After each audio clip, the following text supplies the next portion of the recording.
나폴레옹이 황제로 등극하고 얼마 후 영국에서는 아미행 조약을 파기하며 영국과 프랑스는 다시 전쟁을 하게 됩니다. 1804년 프랑스 육군은 오스트리아군을 물리치면서 빈을 점령하게 되고, 그런 오스트리아군을 구원하러 온 러시아의 알렉산드로 1세의 군대가 오스트리아의 프란츠 1세의 군대와 합류하여 나폴레옹군과 아우스터리츠 전투를 치르게 됩니다.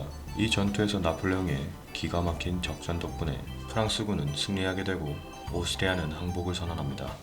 유럽 대륙 중앙부를 제압한 나폴레옹은 자신의 형인 조제프를 나폴리의 국왕으로, 동생인 루이는 네덜란드의 국왕에 각각 앉히고 라인 동맹이라는 국가연합동맹을 만들게 됩니다. 이로 인해 프랑스는 유럽에 강한 영향력을 행사할 수 있게 되었고, 이를 불안하게 여긴 프로이센은 프랑스와 대립하게 됩니다. 1806년 영국, 러시아, 스웨덴은 또다시 대프랑스 동맹을 조직하여 프랑스와 대립하게 되나, 그해 10월 나폴레옹은 아우어슈테트 전투에서 프로이센군을 물리치고 베를린에 입성하게 됩니다. 그로 인해 프로이센의 왕인 프리드리 빌헬름 3세는 동프로이센으로 도피를 하게 됩니다. 1807년 나폴레옹은 유럽 전반에 더욱 강력한 영향력을 갖기 위해 폴란드로 진격하게 되고, 같은 해 프로이센을 구원하러 온 러시아군을 아일라우 전투와 프리틀란트 전투에서 격파하게 됩니다.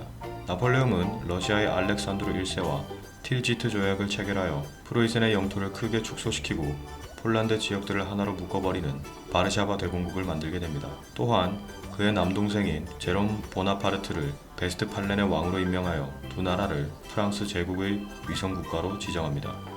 유럽 전반에 걸쳐 강력한 영향력을 행사하게 된 당시의 프랑스, 그리고 나폴레옹이었지만, 나폴레옹에게 그 무엇보다 가장 큰 골칫거리는 역시 영국이었습니다. 그 이유는 영국은 섬나라라는 지형적 장점과 강력한 해군력을 바탕으로 프랑스의 영향력에서 벗어나 있었기 때문입니다. 이로 인해 나폴레옹은 영국을 철저하게 굴복시키기 위해서 1806년 영국으로 가는 모든 교역로를 막는 대륙 봉쇄령을 내리게 됩니다. 그러나 영국과의 무역으로 경제를 유지하던 러시아는 이를 따를 수 없었고, 1812년 나폴레옹이 60만 대군을 이끌고 러시아를 공격하게 되는 빌미를 제공하게 됩니다. 침략을 받은 러시아군은 자기들의 영토에서 물러남과 동시에 도시와 곡식에 불을 질러 프랑스군이 자기들의 영토에서 아무것도 얻지 못하게 만들어버립니다. 나폴레옹의 군대는 러시아에서 식량을 얻지 못했지만 러시아군과 싸우지 않고 쉽게 모스크바를 점령하게 됩니다. 그러나 모스크바만 점령하면 러시아가 항복할 것으로 생각한 그의 예상과는 달리 러시아는 항복하지 않았고, 그해 겨울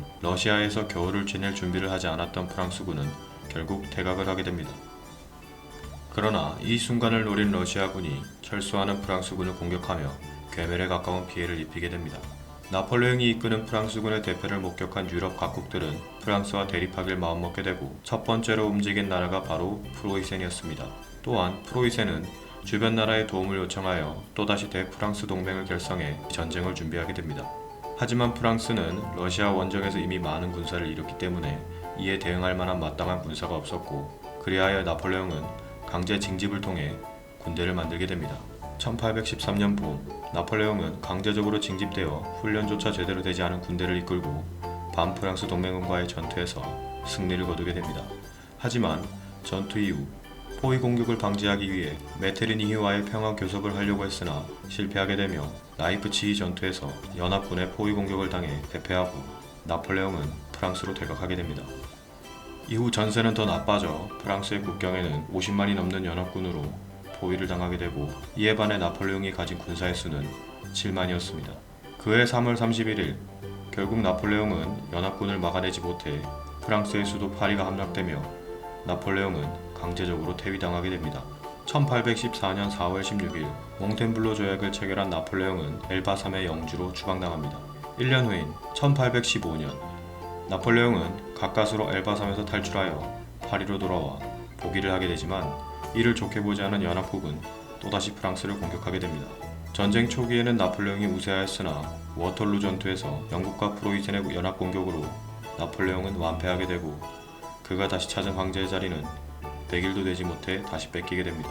이후 나폴레옹은 남대서양 한가운데 있는 세인트 헬레나로 유폐를 당하게 되고, 소수의 수행원들과 롱우드의 저택에서 감금과 다름없는 생활을 하였으며, 저택 주위로는 많은 보초병들이 나폴레옹의 행동을 감시하였다고 합니다.